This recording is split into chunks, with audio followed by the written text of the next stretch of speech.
final showcase, the final 3 were announced, and me as an artist did not make the top 3, which was a huge bummer, but it also just felt like it was a sign to me that I shouldn't be doing country music.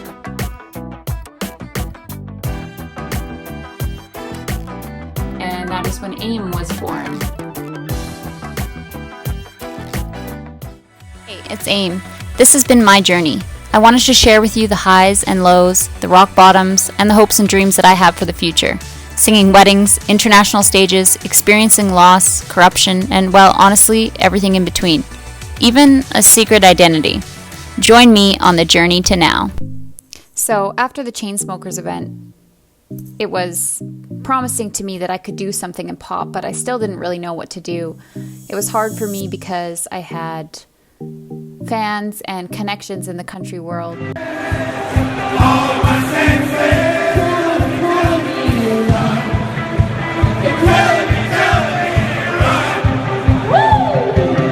Still doing gigs in the country world, but writing pop songs, and it was kind of like chasing 2 rabbits in my head because nobody really knew still that that's what I was doing. Corey and I still did the Country Music Awards. We still made all the connections that we could. We did trips to Nashville, but it was just, I don't know, something just didn't feel right, and it felt like it was time for me to break away, but it was really hard to break away when you didn't have anything backing you. It was like wading around in the middle of the ocean, kind of. I wasn't sure like where this was gonna go. It feels like every time I get one step forward, I end up going back to square one. I don't want to talk about this next part. And I was on my own with Corey. Corey and I had done a couple trips to Toronto and a couple trips to Nashville. We hadn't gotten to LA yet. And we had a lot of plans. We had a lot of dreams. I usually write things down when I'm having conversations about music. This is a meeting with Corey, June 6, 2017. To blank and blank. Make online ads for Chainsmokers show. Send AIM graphic to Joel. Promo material for Cowboys. Video grants. In Nashville. We had something booked every single day. I don't know what kind of psychopath starts their book both ways, upside down one way and one way not.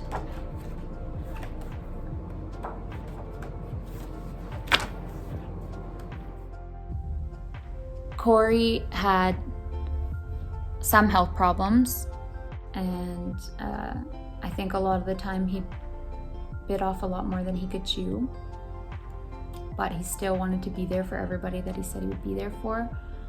And so a lot of our plans would start and then stop, start and then stop, start and then stop.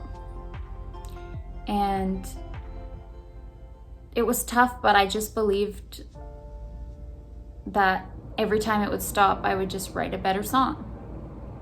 You know, every time one of our plans didn't go as we planned or come to fruition of any kind, I would just start writing again. So it was like all these little things, and every single time we would try to go for something and it wouldn't work out, my music would change a little bit. So part of me was like, you know, maybe Corey was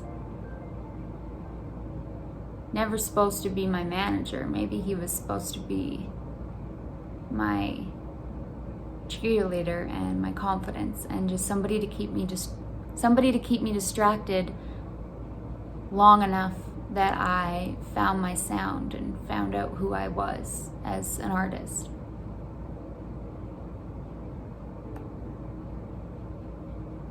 So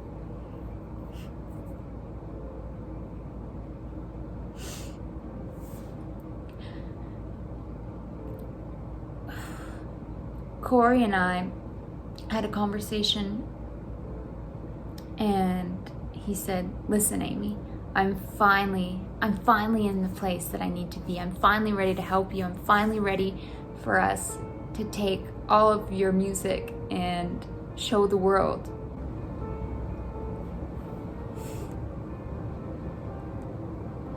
And a week later, I got a call that he had passed away.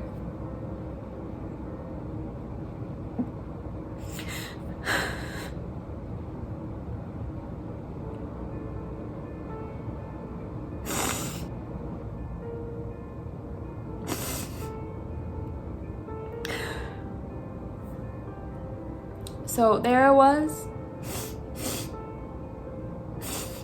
on my own again,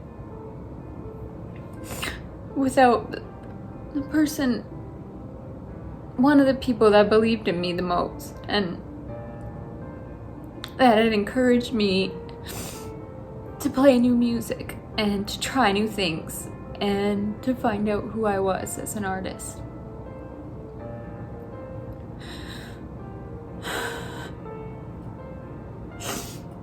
The last time I saw him, I played him some of my new music in his truck.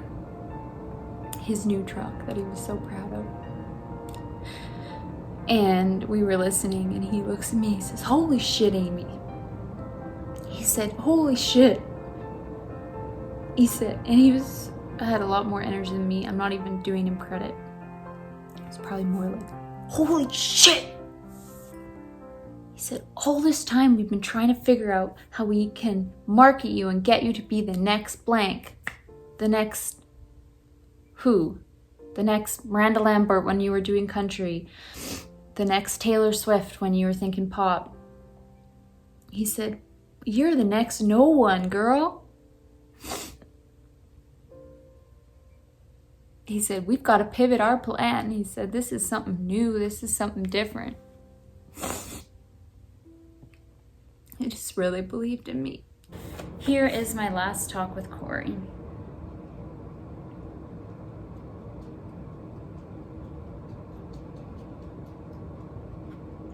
We had 1, 2, 3, 4, 5 people. 5 different goals of people that we wanted to meet up with. To start getting the ball rolling. This was like 3 or 4 days before he passed away.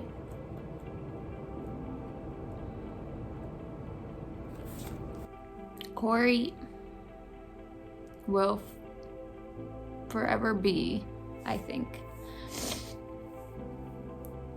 one of the biggest influences in my music. And I don't say that because he didn't write music with me, he didn't produce music with me, but he just came around at a time when I really needed someone to believe in me. That wasn't my parents or my friends. Somebody that actually had legitimate connections and truly, truly believed in who I was as a person and what I had to offer the music industry. It's been really hard without him.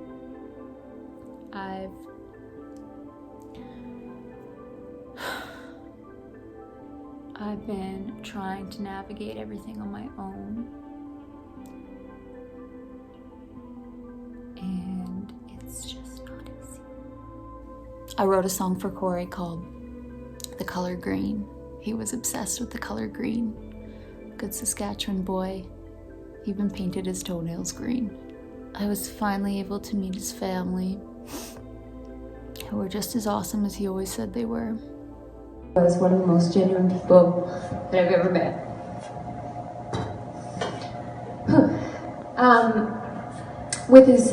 He was genuine, but he was also very unique.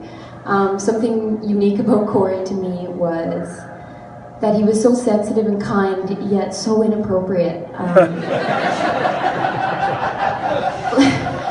I was talking to Nicole and she said, can you think of anything that Corey would like to have at the funeral? And I was like, honestly, something so inappropriate and only he'd be able to pull it off, so we can't even do it.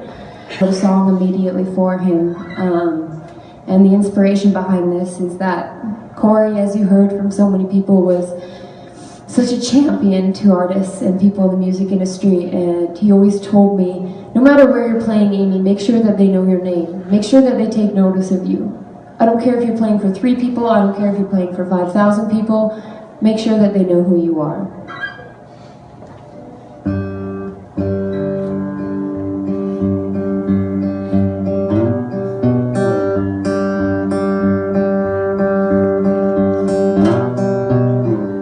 If I could bottle all the things you taught me, I'd pour it in a champagne glass and sip it slow.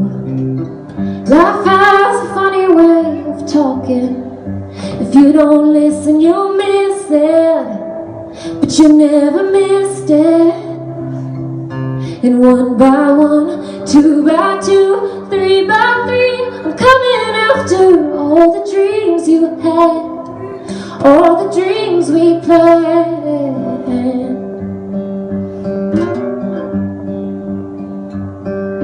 Strike while the iron's hot, fuel the fire if you need. Believe in yourself the way you believed in me. Oh, if you can't beat them, don't join them. Meet them on the other side. And make sure they all know your name when they pass you by.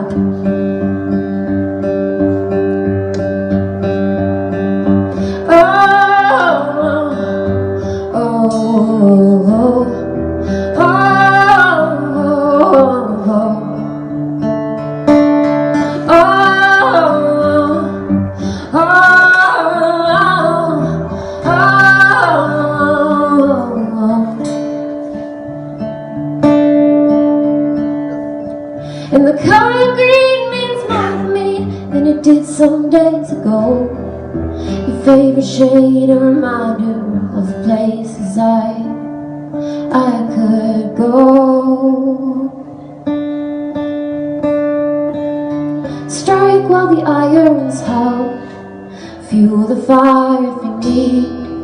Believe in yourself the way you believed in me. Oh, if you can't beat them, don't join them. Meet them on the other side. And make sure they all know your name when they pass you by.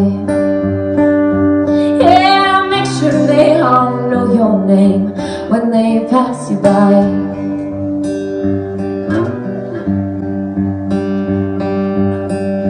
If I could bottle up all the things you taught me, I'd pour it in a champagne glass and sip it slow. It was a really hard day. I still have the voice recording of me writing the song the day that he passed away, and like I could hardly even sing it, but it was really healing at the same time. And I came home and I started working for a dental office, doing reception and marketing and kind of everything in between. And you know, the day that I did my working interview, I went out to my car for lunch because I saw I had a random missed call, and I called them back. The day I was there for my working interview at that office was the day I got the call that Corey had passed away.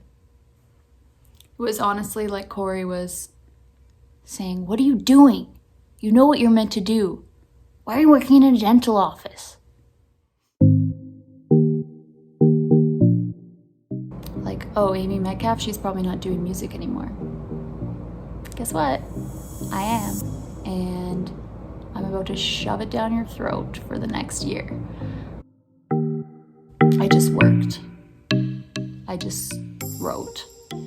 Started to teach myself how to produce. Just trying to sort out the tempo for this song. Didn't really know where to start, so I went to Instagram and somebody replied.